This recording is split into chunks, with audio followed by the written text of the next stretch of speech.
Hello, guys and gals, and this is part 30, no, part 40, sorry, part 40 of our reading of the Harvard Classics. And the Harvard Classics are composed of the Apology, Phaedo, and Credo of Plato, translated by Benjamin Jowett, which we've read already, the Golden Sayings of Epictetus, translated by Hastings Crosley, which we've read already, and the Meditation of Marcus Aurelius, translated by George Long, which we've read already. And it's edited by Charles W. Elliott, LLD, with introduction and notes. And we're going to go over the copyright information, which are right here. Copyright 1980, 1937, and 1907 by Grolier Enterprises Incorporated. Corporation. Manufactured in the United States. And we are now reading M. Aurelius Antonius. And I know I'm not pronouncing the last name right, but it's really hard for me to say Antoninus or whatever, however you pronounce it. I'm not sure. But anyways, we are reading about M. Aurelius Antonius, and we are going to continue where we left off on page 309. They were talking about a miracle that happened during one of the battles, and we're going to continue. The emperor, it is said, made a report of his victory to the excuse me, the Senate, which he may believe, for such was the practice. But we do not know what he said in his letter, for it is not extant. Dacier assumes that the emperor's letter was purposely destroyed by the Senate or the enemies of Christianity. That so honorable a testimony to the Christians and their religion might not be perpetuated. The critic has, however, not seen that he contradicts himself when he tells us the purport of the letter. For he says that it was destroyed, and even Eusebius could not find it. But there does exist a letter in Greek addressed by Antonius to the Roman people and the Sacred Senate. After this memorable victory. It is sometimes printed after Justin's first apology, but it is totally unconnected with the apologies.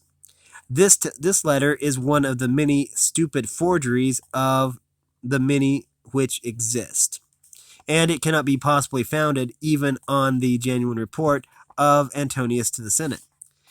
If it were genuine, it would free the emperor from the charge of persecuting men because they were Christians, for he says in this false letter that if a man accuse another only of being a Christian, and the accused confess, and there is nothing else against him, he must be set free. With this monstrous addition, made by a man inconceivably ignorant, that the informer must be burnt alive. Ouch. Okay. During the time of Antonius Pius and Marcus Antonius, there appeared the first apology of Justinius, and under M.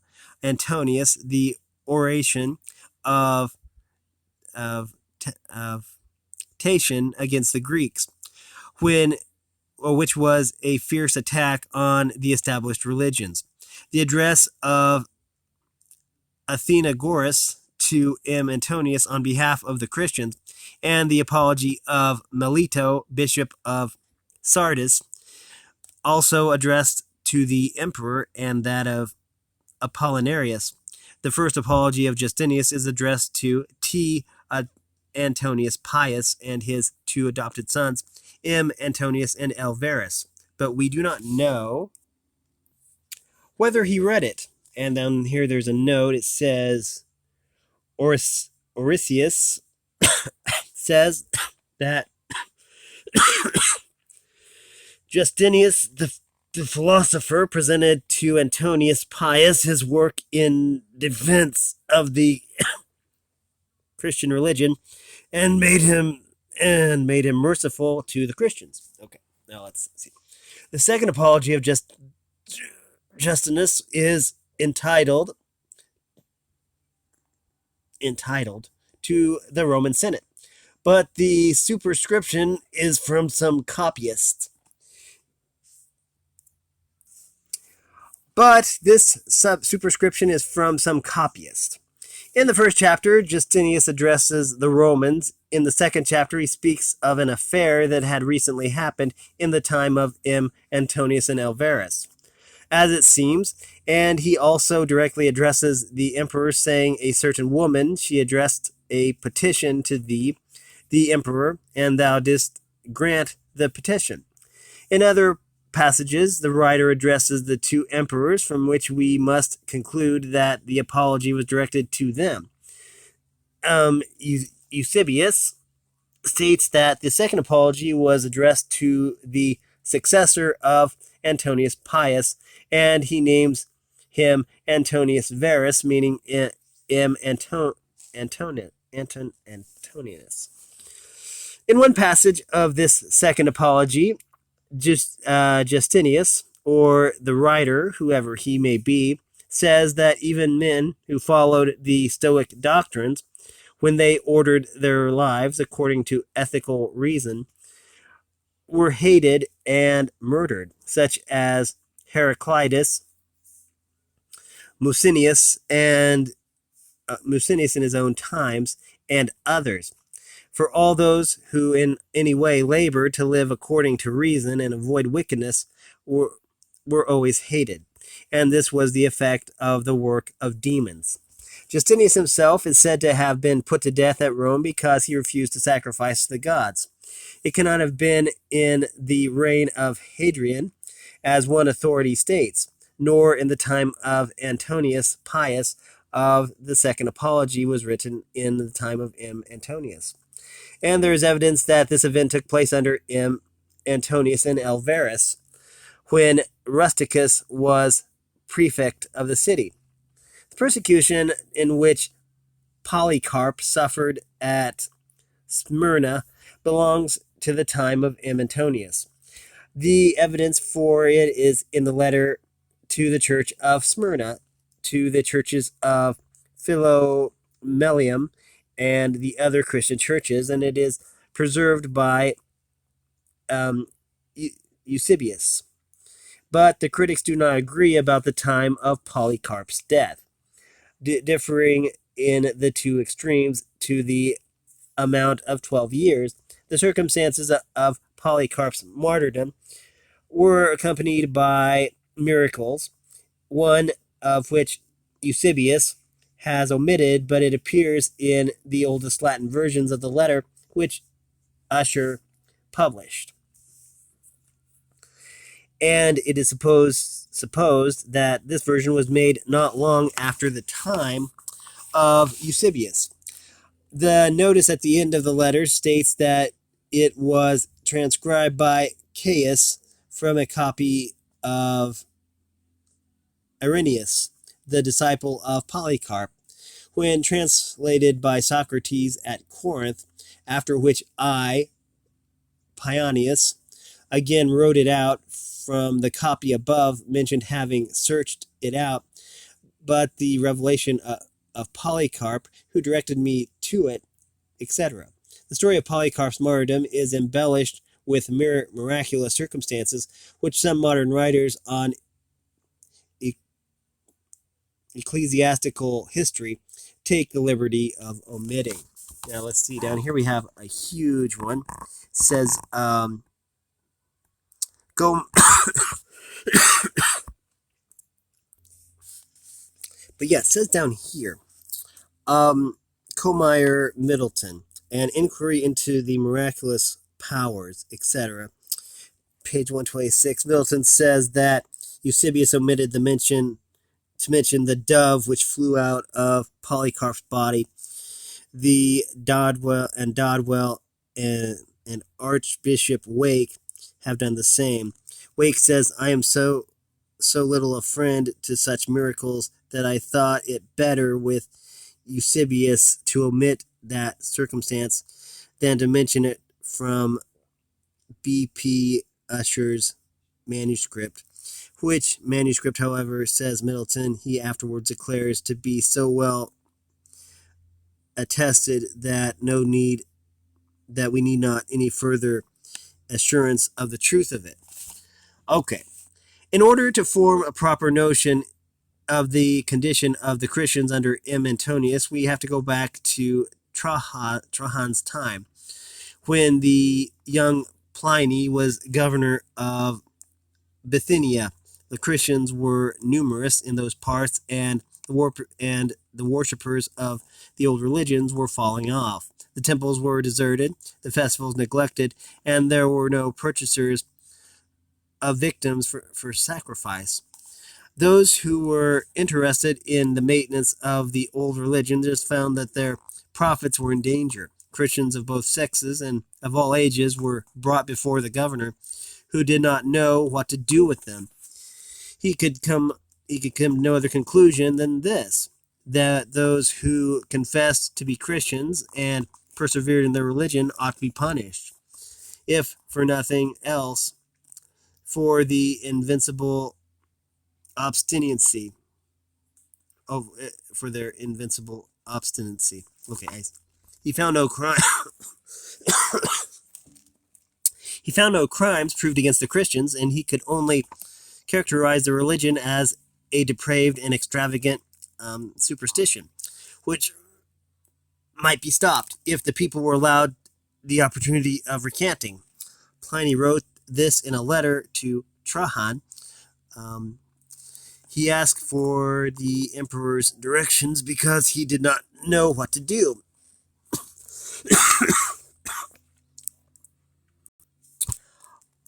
He remarks that he had never been engaged in judicial inquiries about the Christians, and that accordingly he did not know what to inquire about or how far to inquire and punish. This proves that it was not a new thing to examine into a man's profession of Christianity and to punish him for it. Trajan's rescript is extant. He approved of the governor's judgment in the matter, but he said that no search must be made after the Christians. If a man was charged with the new religion and convicted, he must not be punished if he affirmed that he was not a Christian and confirmed his denial by showing his reverence to the heathen gods. He added that no notice must be taken of anonymous information, for such things were of a bad example.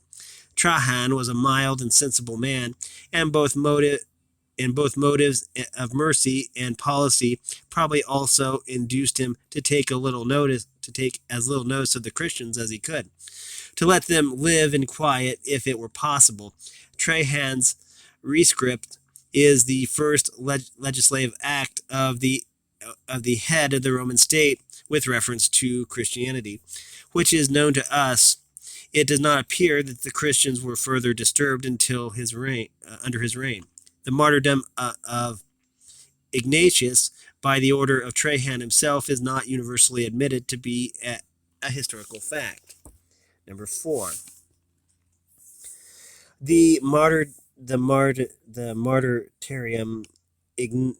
Ignati, first published in Latin by Archbishop Usher, is the chief evidence for the circumstances of Ignatius's death. Okay.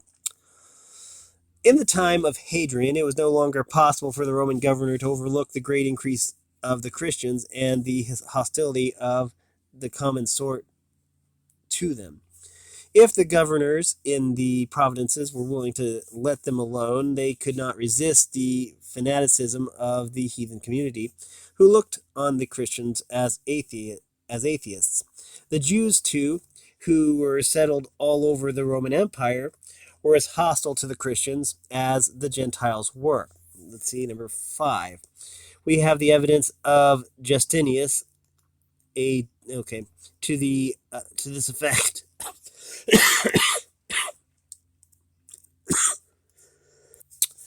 Number 5.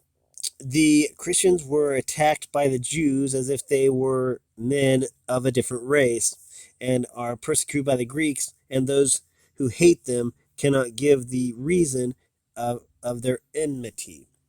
Okay, so let's pick this up where we left off. I can't find it. Oh, there it is. With the time of Hadrian, with the time of Hadrian began the Christian apologies, which show plainly what the popular feeling toward the Christians then was.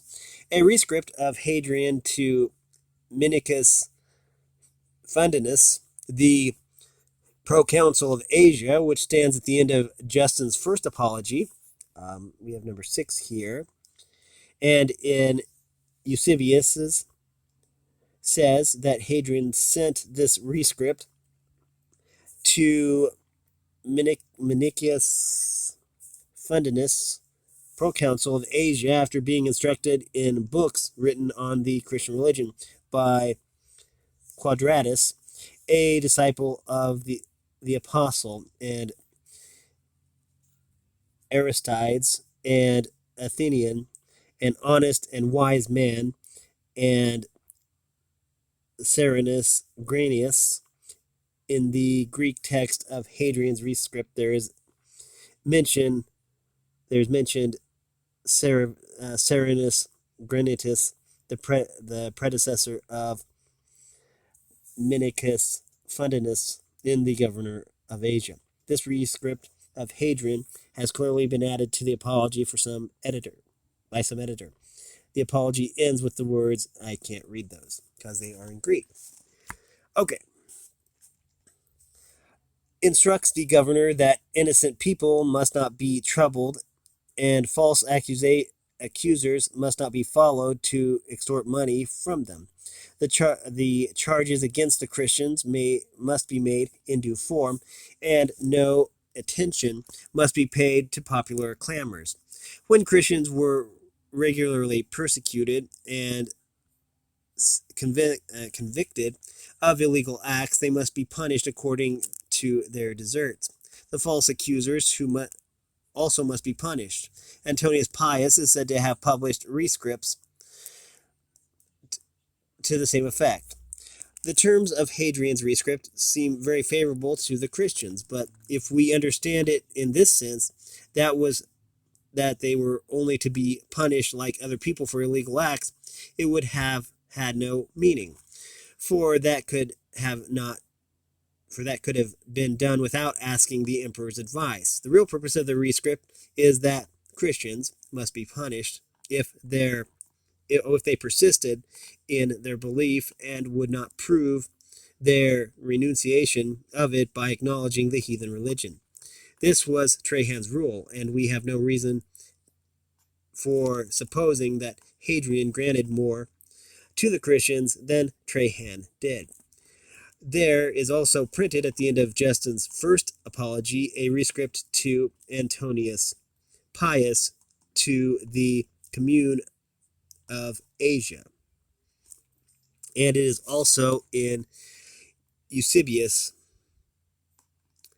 The date of the rescript is the third consulship of Antonius Pius. The rescript declares that the Christians, for they are meant through the name Christians, does not occur in the rescript, were not to be disturbed unless they were attempting something against the Roman rule, and no man was to be punished simply for being a Christian. But this rescript is spurious. Any man moderately acquainted with the Roman history will see that the style and tenor that it is a clumsy forgery. Okay. In the time of Antonius, the opposition between the old and the new beliefs were still stronger, and the adherents of the heathen religion urged those in authority to move regular resistance to the invasion of the Christian faith. Melito, in his apology to M. Antonius, represents the Christians of Asia are persecuted under new imperial orders. Shameless informers, he says, men who were greedy after the property of others, used these orders as a means of robbing those who were doing no harm. He doubts if a just emperor could have ordered anything so unjust, and if the last order was really not from the emperor, the Christians entreat him not to give them up to their enemies. We conclude from this that there were at least imperial rescripts or constitutions of M. Antonius, which were made the which were made the foundation of these persecutions. The fact of being a Christian was now a crime and punished unless the accused denied their religion. Then comes the persecution at Smyrna, which some modern critics place in AD 167, 10 years before the persecution of Lyon. The governors of the province under M. Antonius might have found enough even in Trajan's rescript to warrant them in punishing Christians, and the fanaticism of the people would drive them to persecute even if they were unwilling. But besides the fact of the Christians rejecting all the heathen ceremonies, we must not forget that they plainly maintained that all the heathen religions were false. The Christians thus declared war against the heathen rites, and it is hardly necessary to observe that this was a declaration of hostility against the Roman government, which tolerated all the various forms of superstition that existed in the empire and could not consistently tolerate any religion, which declared that all the rest were false, and all the splendid ceremonies of the emperor only the worship of devils. If we had a true ecclesiastical history, we should know how the Roman emperors attempted to check the new religion, how they enforced their principle of finally punishing Christians simply as Christians, which Justin in his apology affirms that they did, and I have no doubt that he's telling the truth.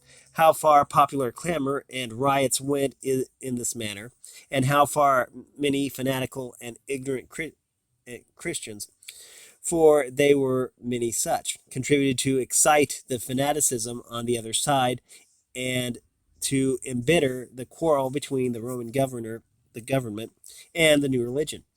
Our extant ecclesiastical histories are manifestly falsified, and what truth they contain is grossly exaggerated, but the fact is certain that in the time of M. Antonius, the heathen population was in open hostility to the Christians, and that under Antonius's rule, men were put to death because they were Christians.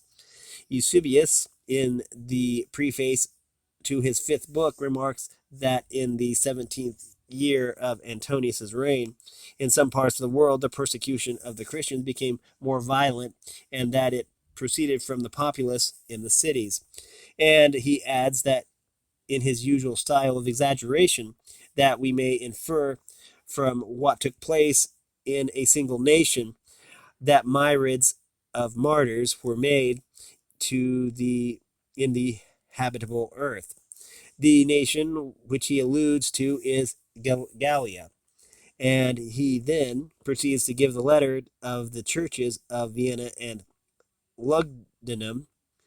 It is probable